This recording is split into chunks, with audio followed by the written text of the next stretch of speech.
Olá pessoal, bem, tudo bem? Ouçam isso.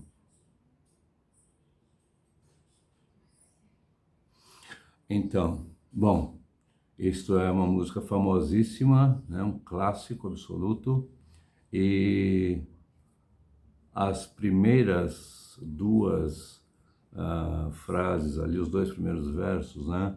Ele fala: There's a lady who's sure all that glitters is gold.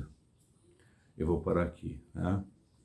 Ele diz ali que, né, há uma senhora que acredita que tudo que brilha é ouro. Eu vou ter que discordar disso dentro desse tema, porque not all that glitters is gold. Nem tudo que brilha, ou nem tudo que reluz é ouro, né? E do que eu estou falando? Eu estou falando sobre um assunto que você não encontra na internet, você pode pesquisar, né? Não existe quem ouse, né? Quem tem a ousadia de falar sobre isso, né?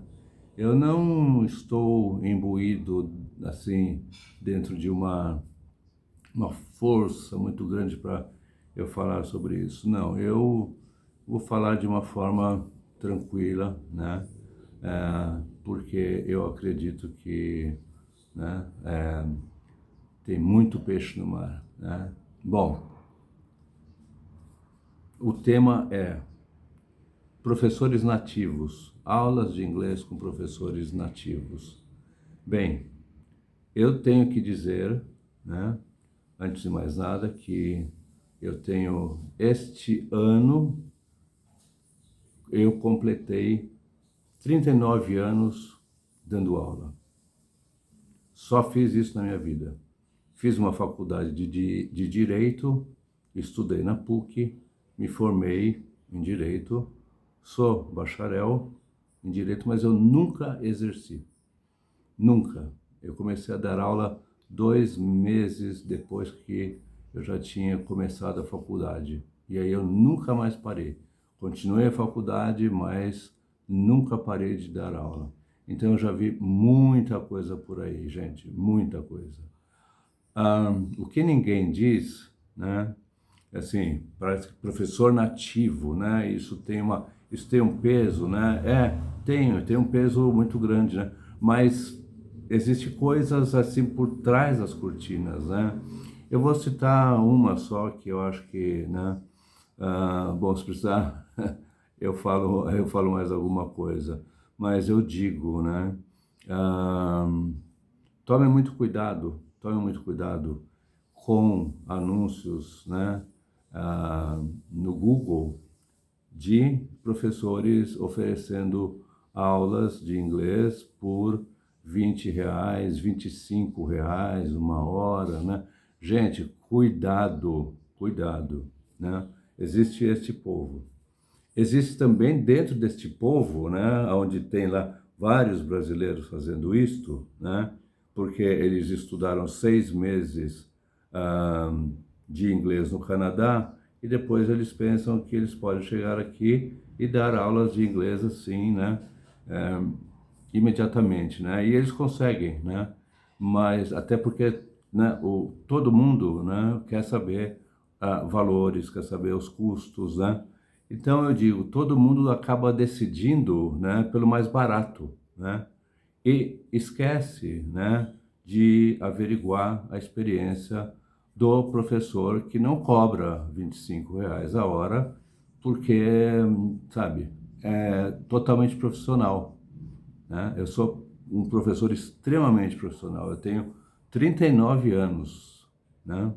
E eu mexo com inglês desde os 9 anos de idade. E até hoje eu estou estudando, eu me atualizo, eu me mantenho, né, prestando atenção nas gírias, nos vocabulários novos que entram em inglês, né? Vocês já devem ter visto vários vídeos meus com esses vocabulários, né? Então, eu realmente não posso praticar esse preço, né? Porque eu tive um investimento muito alto durante não sei, desde os meus 12 anos, quando eu comecei a estudar em escola de inglês, né? E isso durou ah, mais ou menos dos meus 12 aos meus 17 anos. E isso foi sem parar, foi ininterrupto, né? Bom, depois disso eu encerrei meu curso e fui viajar para a Flórida. Fui lá para os Estados Unidos, na Florida Institute of Technology, em Jensen Beach, um lugar muito bonito, e fiquei 4 meses lá. E sabe quantos anos eu tinha? Eu tinha 16. E sabe o que eu fui fazer? Aperfeiçoamento em conversação. E sabe com quem eu tive aula? Eu tive aulas com os professores que me deram aulas, que foram nessa viagem e ficaram 4 meses ali. Eu peguei este grupo porque me deram um teste para medir o meu nível de conhecimento do idioma. E o que acabou acontecendo? Eu acabei quase gabaritando. Eu errei apenas uma pergunta, né? E aí eu fui imediatamente colocado no grupo junto com os meus ex-professores, porque eu já estava formado pela escola onde eles trabalhavam. E nós, né, estávamos num patamar de amizade, não de relação professor-aluno, né? Relação professor-aluno eram com os professores americanos com os quais nós tínhamos aulas de práticas de conversação, né? Bom, eu aprendi muito. Depois disso, eu fiz vários. Eu apareci, né? Desculpa. Na verdade, depois disso, eu participei de várias palestras, assisti várias palestras, né? Eu tive a honra, né, de conhecer o fundador das escolas Fisk. As escolas Fisk hoje elas não são o que elas eram lá no meu tempo, né?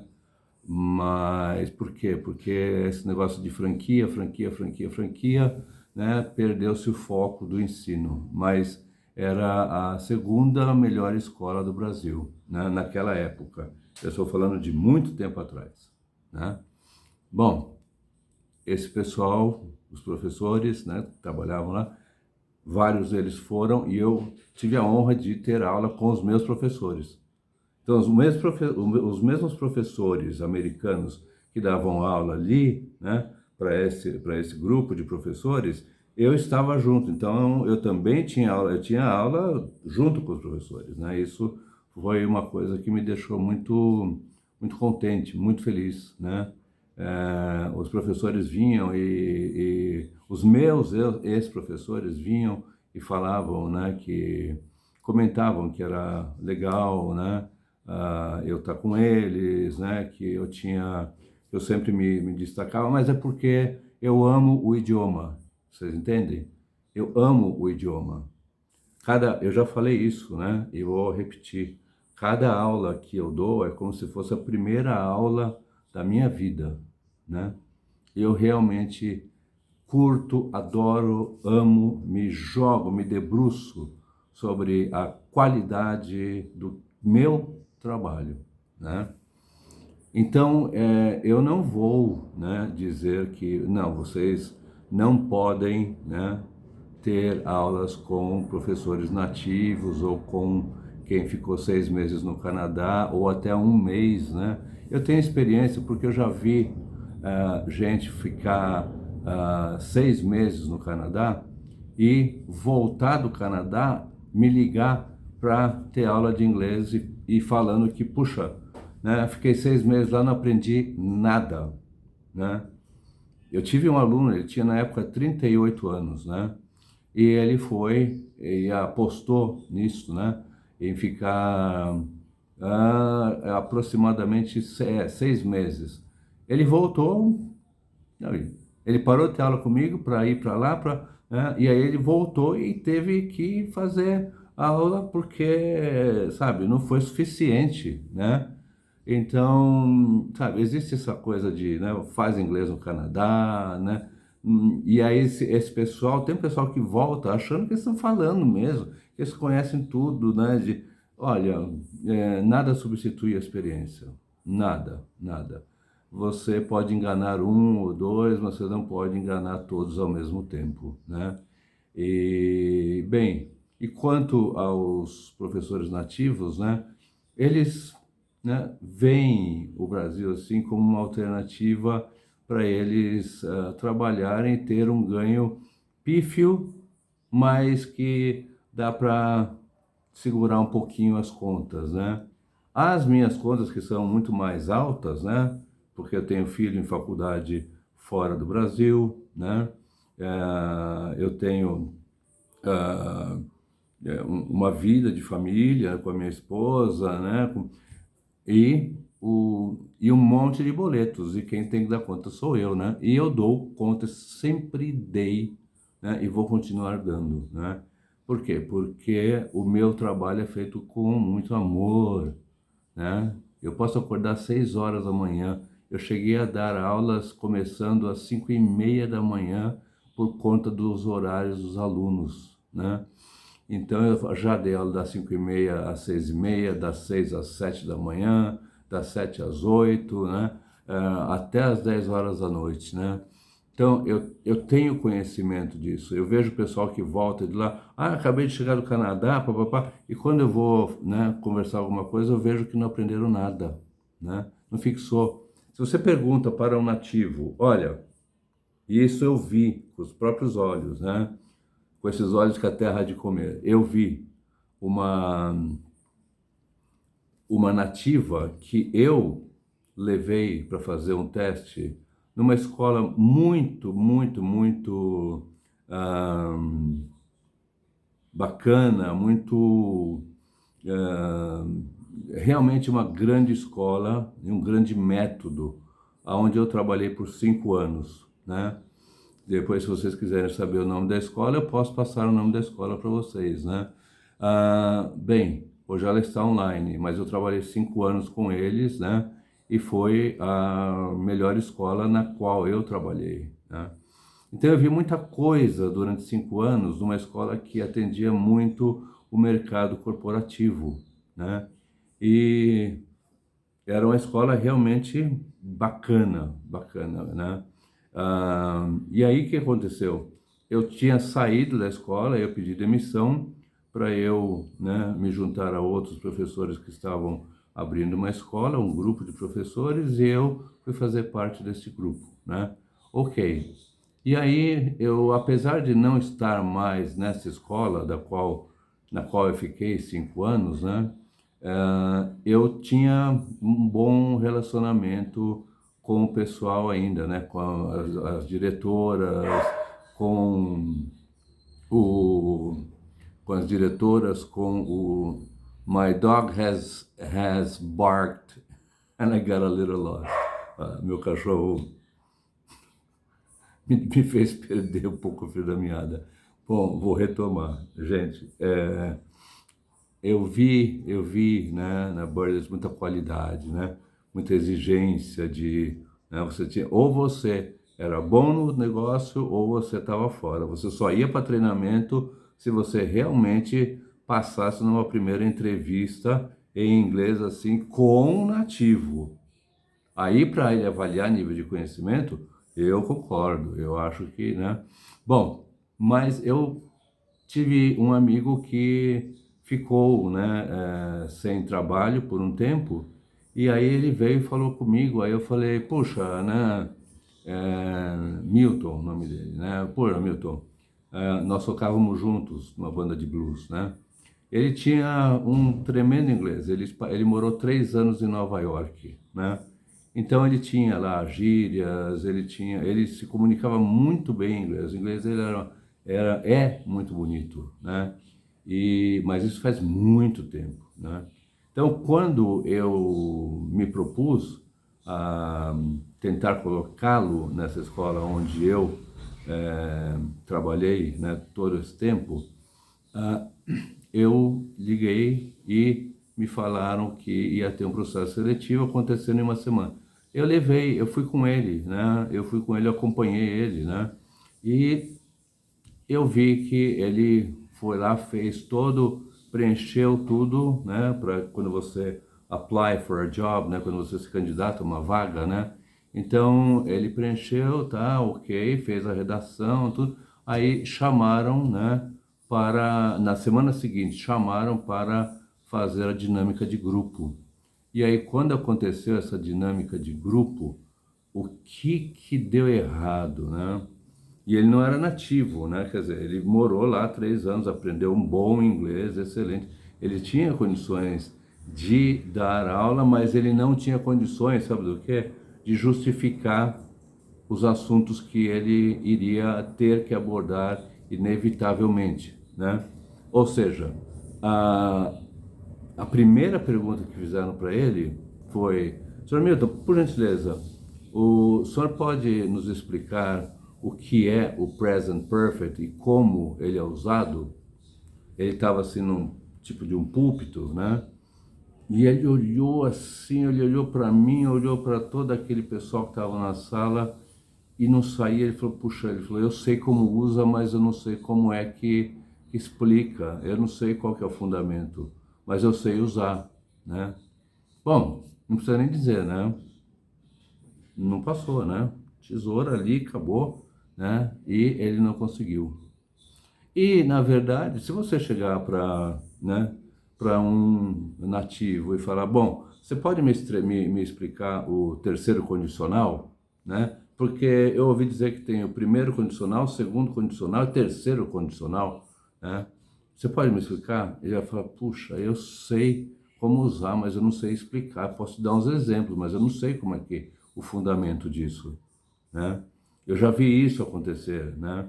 Eu já vi alunos questionando sobre teacher, qual que é a diferença, né, entre going to work e will work, né?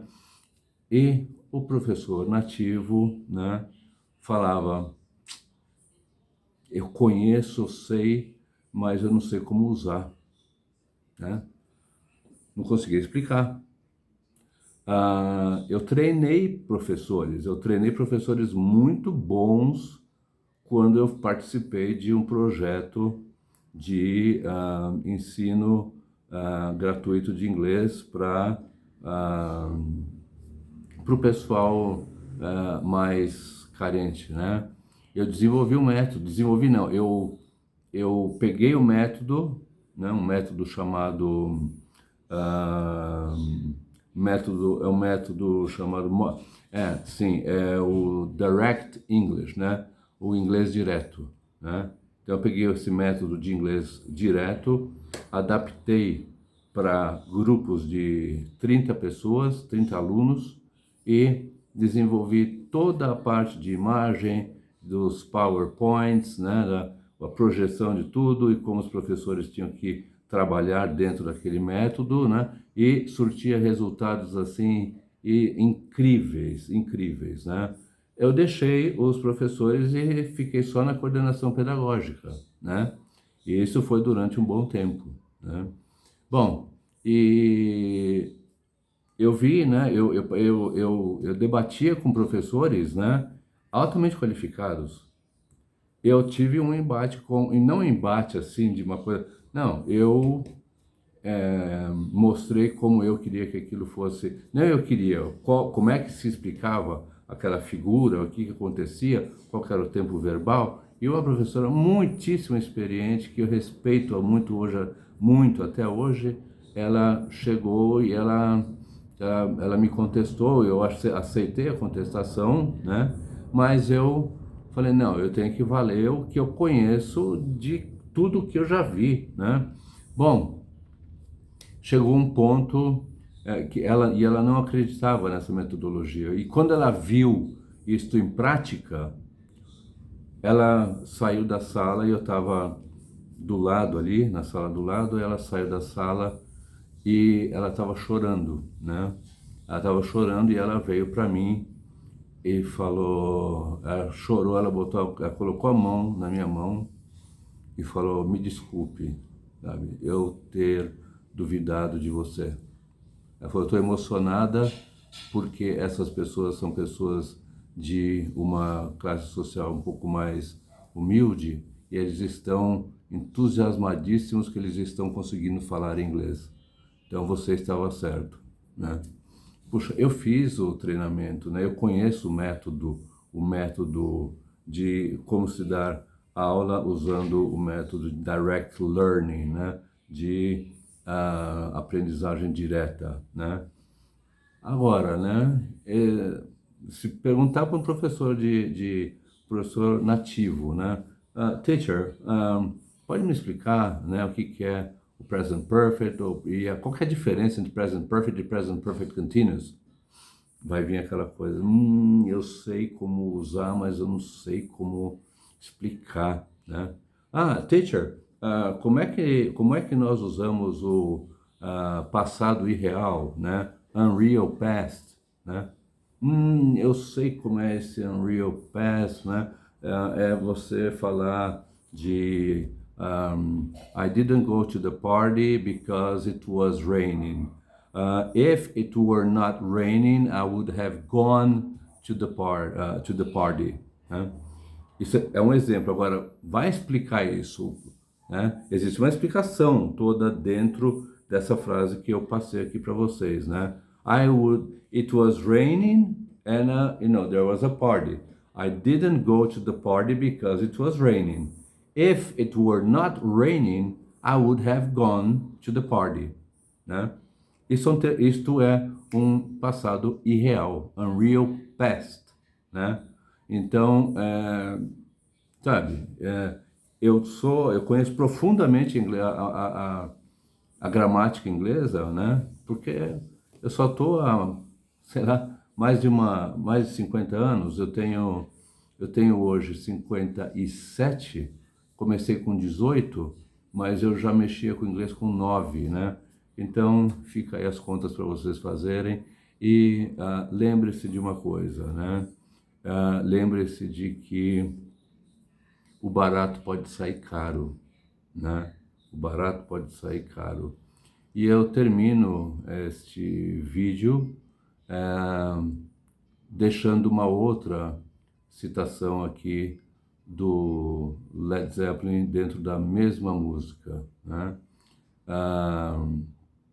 Ele diz nesta parte, ouçam.